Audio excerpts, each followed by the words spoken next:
না, ও শুধু আমায় বলেছিল ওকে কোনো একটা ব্যাপারে ফাঁসিয়ে দেওয়া হয়েছে। জানেন, শেষ কয়েকটা দিন বড় চিন্তায় চিন্তায় থাকতো, রাত্রিরে ঘুমোতে পারতো না, খেতে পারতো না। কতবার জিজ্ঞেস করেছি কি হয়েছে, কিচ্ছু তো একটা বলো। কিচ্ছু বলেনি, শুধু ওই একটা কথাই বলেছে, কোনো একটা ব্যাপারে ও ফেঁসে গেছে, ওকে ফাঁসিয়ে দেওয়া হয়েছে। দেখুন, হয়তো এই কথাগুলো এখন আপনাকে বলা ঠিক নয়, এটা সঠিক সময় নয়, কিন্তু আপনার জানা উচিত যে ডাক্তার সেন কিন্তু একটা বড়সড় অন্যায় করেছেন। হ্যাঁ, আমি জানি। ওর খোঁজ না পেয়ে তো আমি হসপিটালে গেছিলাম। ওখানে গিয়ে জানতে পারলাম যে ও কোনো একটা বাচ্চা অদল বদলের কেসে জড়িয়ে পড়েছে আর হসপিটাল থেকে পালিয়ে গেছে। একদম ঠিক শুনেছেন ডাক্তারবাবু, আমার এক বন্ধুর সন্তানকে অদল বদল করে দিয়েছে এবং সেটা উনি সবার সামনে স্বীকারও করেছে, এই বাড়িতে, এইখানে।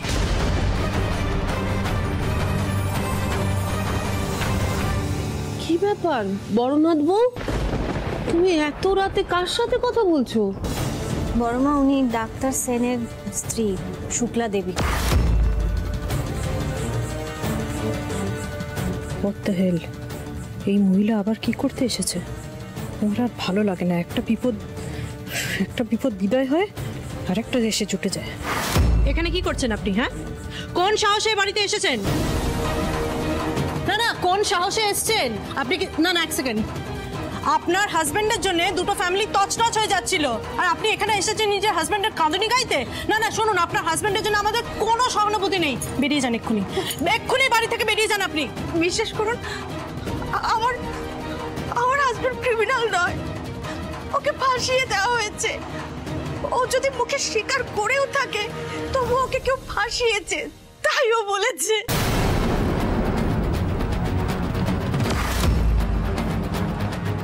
রুদ্র সিংহ রায়ের বাচ্চাটাকে ওই ফ্যামিলিকে দিয়ে দেবেন এবং রুদ্র সিংহ রায়কে জানাবেন যে তার বাচ্চাটা মারা গেছে।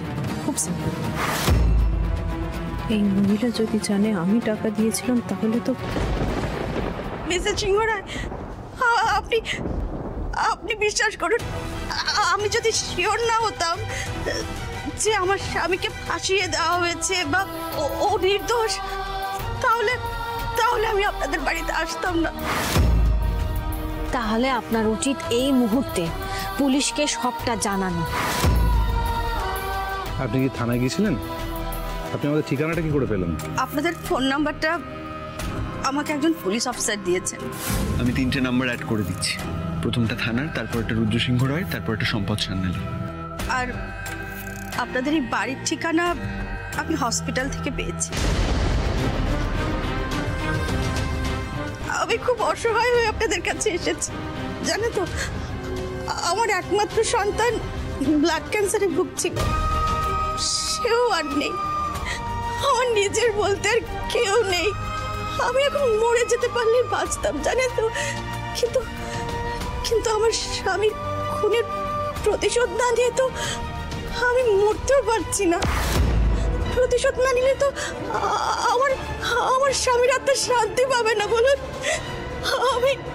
আমি কি করব?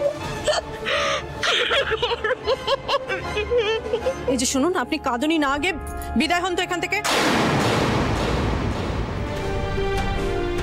উনিও তো দেখছেন আমার মতনই অভাগী, নিজের সন্তানকে হারিয়েছেন, অকালে স্বামীকে হারালেন।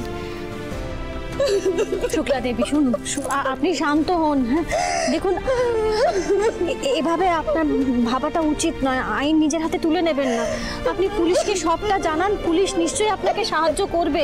একটু বোঝার চেষ্টা করুন। বৌদি ভাই, বলছি তুমি পিকুকে একটা ফোন করে জানাও না, ও তোমাকে হেল্প করতে পারবে। হ্যাঁ বৌদি, আমার কিন্তু মনে হয় পিকুকে সব কথা এখন জানানো উচিত।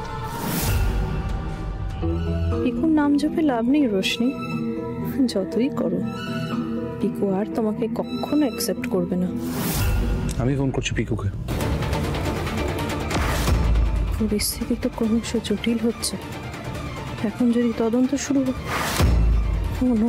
শুরু হলে তো শ্রিয়ান সাবার ধরা পড়ে যাবে। একজন সন্তান হারা মায়ের কষ্ট কি তা আমি খুব ভালো করে জানি। ওই বাচ্চাটা যদি রুমেলা না হয়, ওই ঠকতে না হয়, কারণ না কারোর কোল তো শূন্য হয়েই গেল। হে জগন্নাথ দেব, আমাকে শক্তি দাও তুমি। আমি কথা দিচ্ছি, সেই মায়ের কোলে তার সন্তানকে আমি ফিরিয়ে দেবই।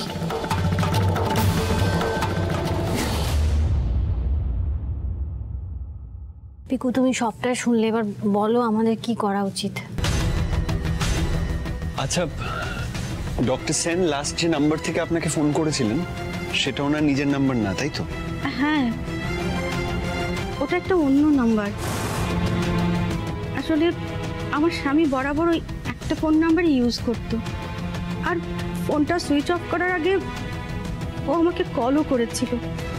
তারপর থেকে যতবারই আমি ফোন করছি ফোনটা সুইচ অফ আসছে। আমার বড্ড চিন্তা হচ্ছিল, আর তখনই ও একটা নতুন নাম্বার থেকে আমায় ফোন করেছিল। ফোন করে বলল ওর কাজ হয়ে গেছে, ও বাড়ি ফিরছে। তারপর অনেকটা সময় যখন কেটে গেল, আমি ওর খবর নেওয়ার জন্য ওই নতুন নাম্বারটায় ফোন করেছিলাম। ফোনটা নট রিচেবল এলো।